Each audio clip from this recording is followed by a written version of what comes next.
and welcome to today's episode, yet another episode of Conversations with Iyobosa. On today's episode, in short, we have a fantastic individual. I know I can hear some people saying, Iyobosa, all your guests are always fantastic, but they are. That's what the show is about. So on today's episode, we're going to be having a conversation about sustainability. And the person that I have as a guest is just fits the profile. Now, Osen Iyahen is the founder and CEO of Optimal Greening Limited, which is an Africa-focused social enterprise offering sustainability services to reduce environmental impact through renewable energy solutions, advanced waste management technologies, and enhanced water resource management. Now, I call her the MVP. For those of you who don't know what MVP stands for, it's most valuable player. They use it in terms in basketball games or the basketball arena. Now, I call her the real MVP because anyone, I don't even care who you are, anyone who can provide solutions for a cleaner and more environmentally conscious Nigeria is hands down a clear winner in my books. So she's the real MVP. She will be sharing insights into what exactly sustainability means. Osen, welcome to the show. You're what I call, in short, I should call you the real MVP with beauty and brains. Oh, thank you so much, Iyobosa. It's a pleasure to be here with you and with your guests. And I'm looking forward to sharing more about sustainability, what optimal greening is about, and really, what we're trying to do to improve well-being and health and environment for people in Africa. Mm-hmm. Yeah, thank you. Yeah, we're definitely going to delve into it. So, what exactly is sustainability?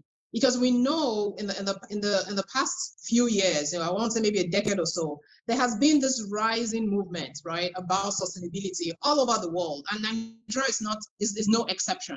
So walk us through what exactly is that? Because I'm sure some people are like, yeah, what is this sustainability thing I keep hearing all the time, So what is it? Right.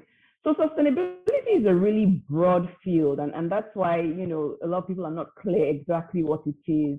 It's very broad, and depending on what perspective you're looking at it from, whether you're a corporation or whatnot, and what kind of things you do within your corporation, you're looking at sustainability and perceiving it differently. I have a personal favorite definition, even though there are very many definitions of sustainability. I'll tell you my personal favorite, and then I'll tell you more about the conceptual sustainability and how that's playing out now in the corporate space, like you're talking about. So personally, I like the definition by John Ehrenfeld, which says that sustainability is the possibility that all life forms will live forever on the planet. So think about that for a second. We're not just talking about human beings. We're talking about insects. We're talking about, the fishes and marine life and all these things. So what's the possibility that all of these life forms, including human beings, will live on this planet forever? That means that we have to not only take care of ourselves and all of the animals and things around us, but also the environment, because the environment is what sustains us, right? And so going a little bit further now into the concept of sustainability, it's really built along the lines of three pillars. And the idea is to balance all three pillars at any given point in time. And the three pillars are the environment, social, and economic aspects. And so when you're looking to balance these three things, obviously it's going to be a challenge. I think I'll look at it from the perspective of the developed nations, and then I'll take a step back and also look at it from the perspective of the less developed nations, such as Nigeria and other African countries. So from the developed nation standpoint, the idea of economic and social development is one that has been fleshed out. I mean, you're living in the US, you see the environment in which you live. People are progressing, people are doing well, but all this has come at an expense, and the expense has been to the environment, because for a long time, since industrialization began, and all of that was built on the usage of fossil fuels to provide energy, and energy growth has been growing, consistently over time. This has had a negative impact on the environment. So we're burning fossil fuels and we're producing carbon dioxide and other greenhouse gases that are going into the atmosphere. And all this is Yes, and all this is causing problems for the environment. So we're now at a point in the developed nations where we're saying, okay, we've achieved great economic growth, we've achieved, to a larger extent, good social balance, and now the environment is suffering. So we need to figure out how to correct for that. So that's trying to balance those three now, right? But then when you look at it from the context of Africa, which is where I live, we're not there yet economically. We're not there yet socially. There's still a lot of inequalities. And obviously the environmental problems are global, not just in the developed world, even though a lot of the activity has been from the developed world's perspective. So how do we then look at sustainability from the lenses through which I, as a Nigerian and an African, are living in a place where the economy is not that great, the social aspect is not that great, and the environment is suffering, I would argue, to a larger extent, because African countries are more vulnerable, I should say, to the impact of climate change. I mean, if you look at Nigeria now, there's a lot of issues around flooding and things like that. Not to say that we're not seeing it in other places, but guess what? In this part of the world, when you see like a Hurricane Katrina or something like that come through, there's insurance, there's government support to help with all of that, right? In Africa, we don't necessarily have insurance. We don't necessarily have that level of government support. And so who bears the brunt? It's the individual who's already not there socially, right? And so these are the things that we're thinking about. These are the things that we're trying to address so that people have something to fall back on and are able to, living a decent environment and have a good well-being. Wow, thank you for that intro. And thank you for dumbing it down for us in terms of sustainability. I mean, I'm definitely clearer today just by what you've said. Okay, so how does optimal greening, first of all, how did it come about? How did you form it? I guess it's on the backdrop of seeing this need there in Nigeria. But I also understand there's the company and then there's the foundation. Absolutely. So just to give you a little bit of background in terms of my own background, I started off, so I was born and raised in Nigeria. I went to university in the United States, and I started off as an environmental engineer in the US over 20 years ago. So my first job was actually in the environmental space. And you're absolutely right, Yugusa. At that time, climate change was not really on the map. We were worried and focused on things like energy efficiency and waste management and things like that, right? So things have evolved over the last 20 years. But at some point over the last 20 years, I then moved back to Nigeria. And living in Nigeria, particularly in Lagos, where I had never lived before I left to go to the US, it became very obvious to me that there were a lot of issues socially. First of all, the population of Lagos for the small landmass is daunting. And then you have a lot of sort of informal settlements where people have just built shacks, really, and are living in, right. And so all of these scenes were playing in the background of my mind as I was going through, my usual day-to-day and work activities. And I always kind of had that thing in the back of my mind that something has to be done. Like, people can't live like this for their entire life. This is not ideal, right? And again, having gone to school and lived in the US for many years and seeing the quality of life that is on that side of the world, it just seemed to me unfair, really, that people will live these kinds of life. And a lot of these people, they don't know any different. And so for them, this is life, right? But to the extent that we can help to improve these kinds of life, I think we need to do everything that we can. So this was in the background of my mind. And as I went through my own experiences in corporate, my last job before I set up the company was with General Electric, providing power for Africa. And one thing I realized while I was in that role was that there was a shift going on, not necessarily in Africa, but globally, to the renewable energy space. And I kept looking at that space and wondering, well, why is this not translating into the local context, right? And as I began to investigate more, then I stumbled upon this field of sustainability. And like I said earlier, the perspectives are totally different. And that got me curious. I mean, I'm a curious person by nature, but I got very curious as to why is this narrative one way, whereas I'm seeing it differently, and nobody is necessarily talking about the perspective through which I'm seeing it.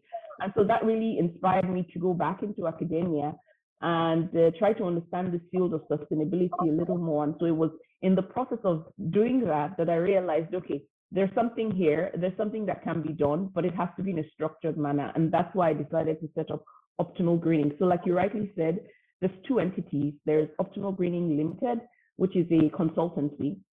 And then there is Optimal Greening Foundation, which is a non. And so really deep down inside me, all of these ideas I was dreaming up and seeing while I was living in Nigeria and experiencing these people was tied to that Optimal Greening Foundation. But I'd never been in the nonprofit space. I was always in corporate. And so for me, it made sense to leverage that experience and set up the consulting, because this is something that comes naturally to me, problem solving. And so we're focused on energy, waste, and water, like I said, across both organizations. And the idea really was to work then with the corporates to say, how can we help your businesses evolve from where they are today into more sustainable businesses in terms of energy utilization, in terms of waste management, in terms of preserving resources.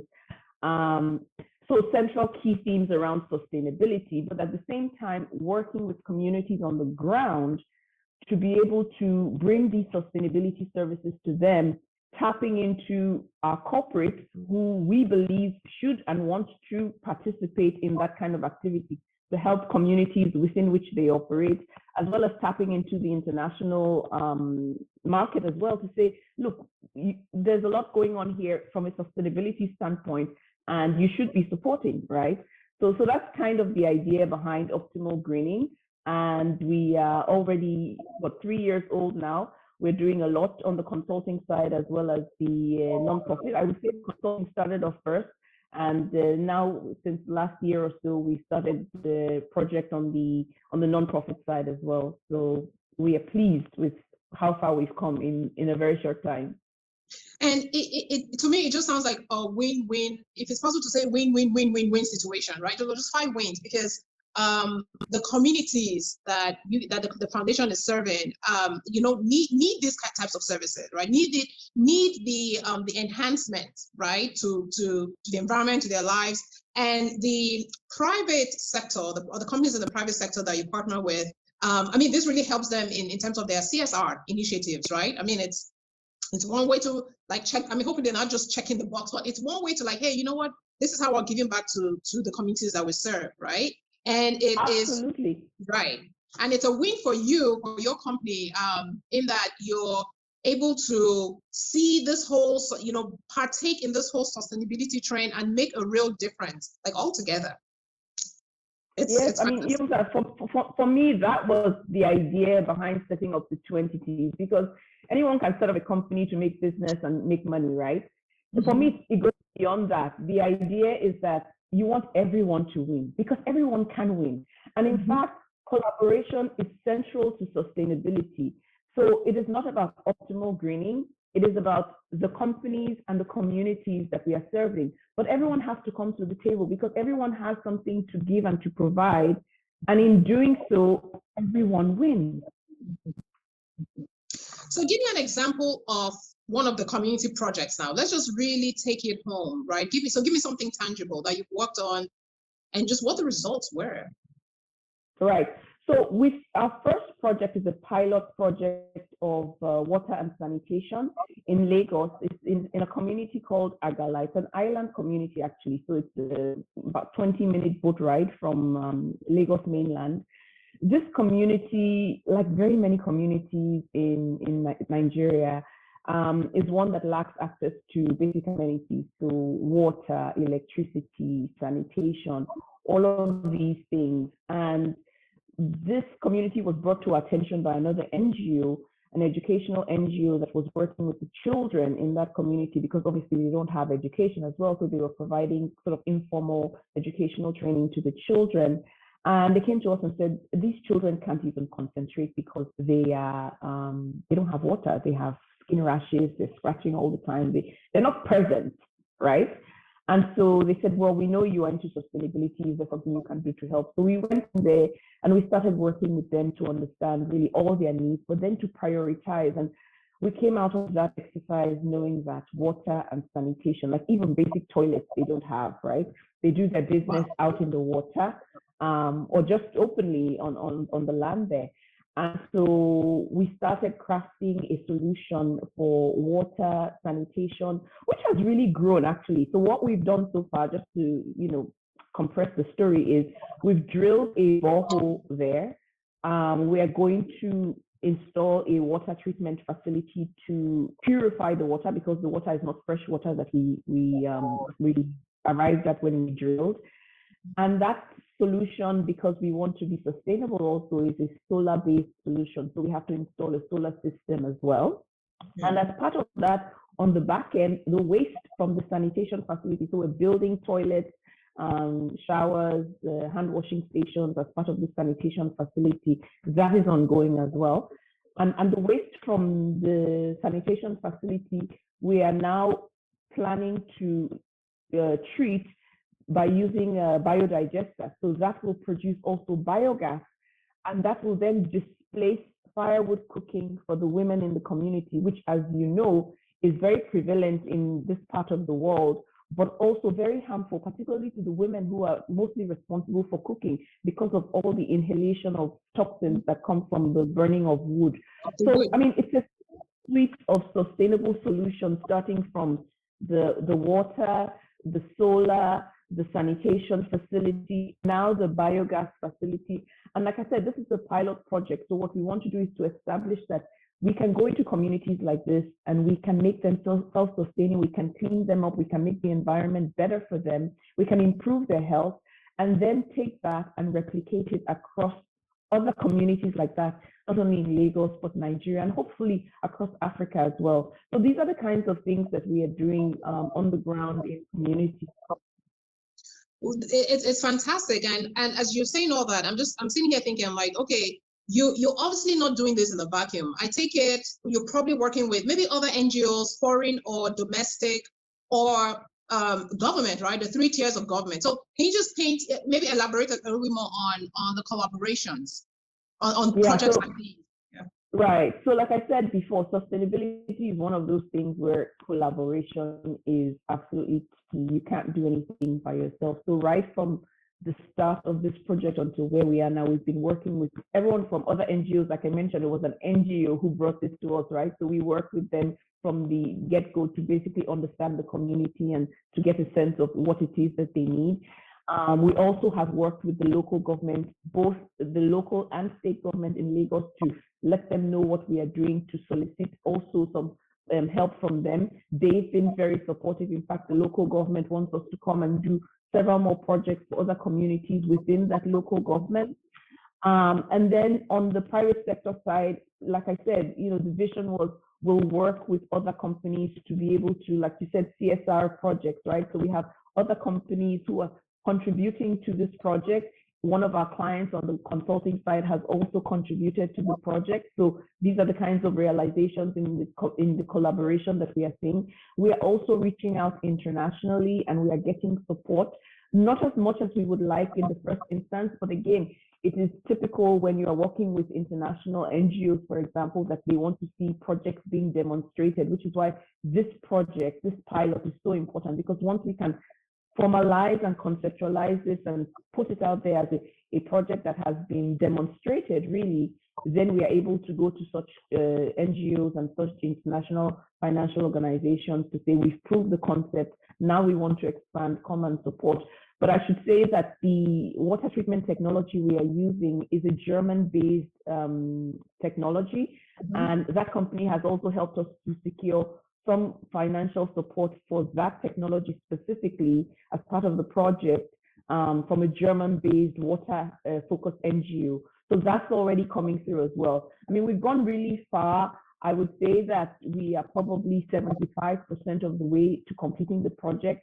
We still have some gaps, both in terms of execution and in terms of finances, but we have no doubt that we will get there because, again, like I said, when people come to the table to solve real life problems and they see the value and they see the win-win, it is so attractive that they cannot turn away. So we are very happy with those who have collaborated, participated, sponsored. We had a crowdfunding exercise earlier in the year where even friends and people who are in my network participated and funded. So it's gone from individuals who have really nothing but want to be a part of something relevant and something big, to other individuals who may be high net worth individuals, to clients of ours, to governments, to other NGOs, to other corporates, and now internationally to, this German NGO I'm talking about.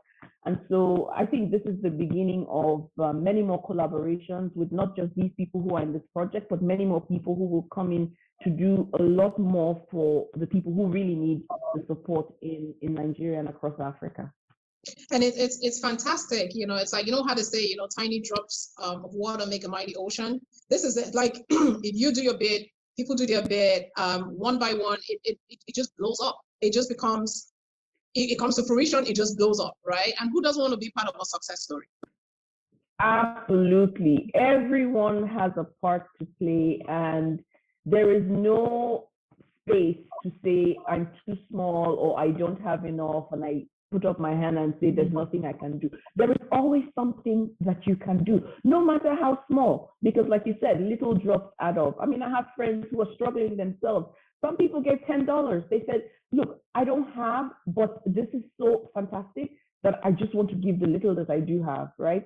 So this is the kind of thing that I think inspires people to really come together and to say, let's look beyond our individual self, right? Because isn't that what this is all about? This is going beyond the individual self and to say there's so much out there that can be done. There's so many people out there who are doing not as well. Granted, there are people who are doing better, but there are people who we can lift up. And by all means, we should be lifting them up. Yes, no, definitely. You hit the nail on the head, really. It's by, because I was watching Trevor Noah's show yesterday, right? The one with Davido. I don't know if you've seen it. It's really trending. And basically, so Davido is on tour now, but I think the theme of his tour is rising by lifting others or something like that, But it just goes to what you just said. We no matter how small it is, but we rise by lifting others up. It does in whatever capacity, right? You just do it. And then we're all good for it. I believe it in my core. Mm-hmm. Exactly. Okay, you moved back. Like you rightly said, you were born and bred in Nigeria, but then you came to the US to do your bachelor's, and then you got your MBA from INSEAD. But then you moved back to Nigeria. But I also understand that it wasn't how I put it. It wasn't like by choice. You can't husband needs to move back, and you're like, okay, I guess I just follow husband. But the wonderful thing I like about you is you immediately had that paradigm mind shift set and say, you know what, even though I wouldn't have been here but for my husband, but this is an opportunity, and I see this opportunity, I'm just going to go grab it, right? So you saw the positives in it. You see a need in Nigeria, you're tackling it head on. Yeah. So what I would say, go ahead. Oh no, go ahead. No. So what I would say is two things. One, it's interesting because, my bachelor's degree is in chemical engineering, and I worked here in the US for many years before we moved back in 2008. And I was working for ExxonMobil at the time we moved back. And at the time, I had no intention whatsoever of getting an MBA. I mean, there was a path; it was clear. Within ExxonMobil, I could rise, as high as I wanted to, and as high as I could, given the level I was at and the kind of work I was doing.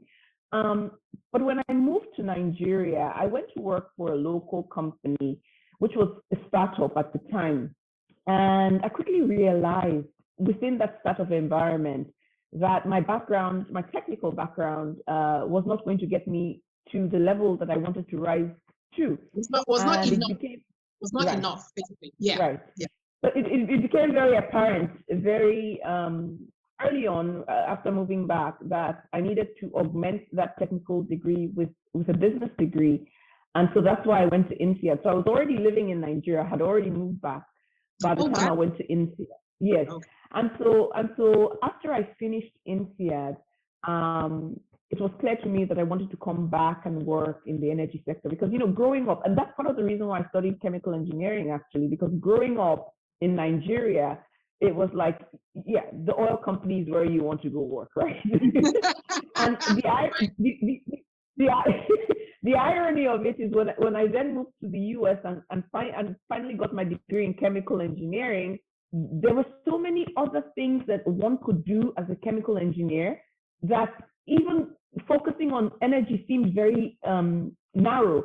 And so my first job, like I said, was as an environmental engineer. I still found my way back to ExxonMobil and the energy sector, and I was bent on continuing in that energy sector when I finished from INSEAD. And so that's why I went to work for GE, and I worked mostly in the power business in GE. And yeah, that's how all of these started to unfold. Like I said earlier, just seeing the trends in the energy space and with the renewables and all these things. So Nigeria is home for me, even though I, went to school in the US and I lived in the US for many years. My family is still in the US. But having moved back to Nigeria over 10 years ago, I really found within the space there in Lagos, because like I said, I didn't live in Lagos before moving out of Nigeria, really found a drive and a motivation to do more and to be more and to kind of go beyond self and go beyond, your paycheck from month to month, and to say, what is it that one can really do in this space so that you're having an impact. I think also maybe age comes with it. As a woman, I have to say that I've done some research and I've seen that a lot of women, particularly when they get into their 40s, I turned 40 a few years ago, begin to think about life differently. And maybe because your kids grow and they're getting out of the house or getting more independent, and you have a bit more space to contemplate. And you begin to ask yourself, is this all there is? Just working and making it? It's good to work and make a paycheck. It's good to have the nice house or the nice car or whatever. But I think at some point in your life, you begin to reflect and you say there has to be more to all of this than just that, right? And I think I got to that point, and Nigeria certainly helped me get there. Whether or not I would have gotten there if I had remained in the US, I don't know. But I'm certainly glad that we moved back, and I've gotten to the point where I am today. And you're right. And I think, and again, this is why I do what I do in terms of this show, is showcase Nigerians, fantastic, who are doing fantastic things, Nigeria facing, because there are Nigerians all over the world now. There are Nigerians they're in Nigeria just like you, impacting the economy, but there are also Nigerians in diaspora also contributing their own, fair share too, because it's our country at the end of the day, and no one can develop our country better than like us Nigerians, and we're doing it. Well, yes, slow and steady, but we're doing it. We're going to get there, and we are getting there. Absolutely. And so I also commend you, Musa, because, like I said, being in this part of the world is a lot more comfortable, right? So it's easy for one to just sort of rest on their laurels and just coast, right? So for you to do something like this where you say, look, there's stories to be told, there's attention to be put on, there's goodness to be shared, this is inspiring also. And so well done to you, and thank you for doing this and for giving others the opportunity to really showcase Africa and Africans, and what we are, who we are, and the fact that we're doing things that are good. Yeah, no, thank you, Osen, for that vote of confidence. Now, it's win-win. I love doing this. Anyone who knows me, I speak very highly of Nigeria, even though someone like, I don't understand why you do that. I mean, the country, I'm like, yes, it's easy to say the country, but if we don't talk positively about ourselves and start to work, forget about, it's not gonna, we just need to drive it. Like, it has no choice. Do you understand? We need to drive it. And us Nigerians are fantastic in anyway. I mean, look at the professions. Is it education? I mean, I don't know whether you heard of the latest person from high school now to get into all 8 Ivy Leagues. All 8. Wow. And it's always common. Every year there's always the one Nigerian who will get into all 8. It's phenomenal. It's phenomenal, Yeah. Absolutely. Okay. And what I would say is that it is people that make up a country, right? And so to the extent that people like you and I are putting ourselves out there, then maybe other people are able to resonate with what it is that we are doing, what it is that we are saying, And Absolutely. that carries on like a domino effect, right? And so it is so important, the work you're doing, to be able to elevate these voices so that other people can see that, look, there are people who can do these things. There are people who are doing these things. And then there are stories to be told. Storytelling is so powerful to the extent that it changes lives. And I believe that through the work that you are doing, some lives, maybe not every Nigerian or everyone looking, but some will be touched. That's the goal, and that's the hope. And we're going to keep driving. Well, I'm going to keep driving. I'm a driver, so hey, I've got no choice. Okay, so we're going to segue to the trivia section of the segment of the show. And this is where we just lighten things up a bit, just give it a little bit of flair. And this is where we get to know you. So I've got 3 envelopes here, 1, 2, and 3. I need you to pick one, and whatever question is in there, you look at you're like, yay. The other side is gonna tell me to sing now. And whatever questions are in there, you just fair game. You gotta answer it. Now, if you don't know the answer, that's okay. That's a-okay. We'll all learn from it. Okay. Okay. So since I'm not there, I will rely on you to pick for me. Why don't you pick for me? Okay. I'm just gonna pick the top envelope. Okay. Okay, that's fine. This envelope, this one is called Getting to Know You. So this is where I give I guess two options or two things, and then you tell me which one is you, right? So for example, okay. I say tea or coffee, and then you tell me, oh, tea if you're a tea person, or coffee, right? Okay. So that's how it is. And there are, let's say 1, 2, 3. So there are seven options or whatever. Yeah. So getting to know you, Osen. Cafe latte or frappuccino? Frappuccino for sure. Caramel. Hands down, me too. I'm like, especially the one from Starbucks. Oh my goodness. Yes. But without the whip. No whip, please. Yeah. Yeah. You're right. Chocolate ice cream or vanilla ice cream? Chocolate all the way. You're my girl, though. Are you kidding? So far, so good. Chocolate it is. Chocolate, or those who like vanilla, I'm like, how? Like my husband, like, no, my husband doesn't like vanilla. He likes the strange, maybe like butter pecan, butterscotch. I'm like, what are those? Like, I don't know what those are. Vanilla is too plain. I need decadence. Give me chocolate, please. Exactly. Okay. Red velvet cake or marble cake? I think red velvet. I think so too. Marble again is too sort of plainish. Red velvet, yeah. The red velvet, right? I love especially when it's like nice and moist. Oh, just anyway. And then egusi soup or ogbono soup? Ogbono. I'm a draw soup girl. I leave the egusi to the men in my house. Ogbono or okra. Give me some draw soup, please. And what do you like with it? What kind of swallow? Pounded yam. Correct. That's correct. All right. A vacation or a staycation? Oh, sorry, the line was breaking up. Can you say that one again? Okay, so a vacation or a staycation? Vacation. I am a beach girl. Please take me to the beach. Really? Okay. Absolutely. Are you a night owl or an early bird? Definitely a night owl. Please do not wake me up early in the morning. Yes. Wow. I wouldn't have thought. Yeah, okay. But I can bang out a paper at 12 midnight. Okay, last but not the least, and this one's a little bit involving. If you were stuck on a deserted island, what 3 things would you wish you had with you and why? On a deserted island. Eesh. So one, maybe food to sustain myself. Okay. 2, a book. I like to read, so if I can read, that's a way for me to get away in my mind. Okay. Well, we're in the age of technology. I would, even though I'm stuck, I would still like to relate to people. So if I can get a phone in there, that would be great. With Wi-Fi. So this kind of deserted island with Wi-Fi. Like what? Yes. But I have to say that's a very interesting question. I have to say that to the extent that there is food to sustain myself, I can do without anything else. Really, I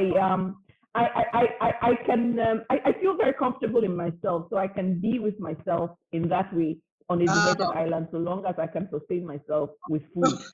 Okay. Food and maybe the ogbono soup with pounded yam. It's just there, somehow. You. Awesome. Oh my goodness. Thank you so much for being on the show. I've had so much fun. And I think more importantly, you just really took the time out to educate us, educate me, educate the viewers on just what this growing sustainability trend or movement is about and why we should all plug into it. Thank you so much for having me. It's been an absolute pleasure. Yeah, same here. So viewers, you've seen Osen. She is just a fantastic person doing fantastic things in Nigeria. The sustainability space, providing solar energy to communities, clean water resources. It doesn't even get any better than that. But as with all things good, this also has to come to an end. But I do appreciate the fact that you're here, you're tuned into my channel. If you're new, don't forget to subscribe to the channel, share the link, definitely, and share it, the goodness of Conversations with Yobosa with your friends, family, mothers' friends, daughters, cousins. You get the drift. So until next time on yet another episode, I say you stay well and have a super sparkly week. Bye now.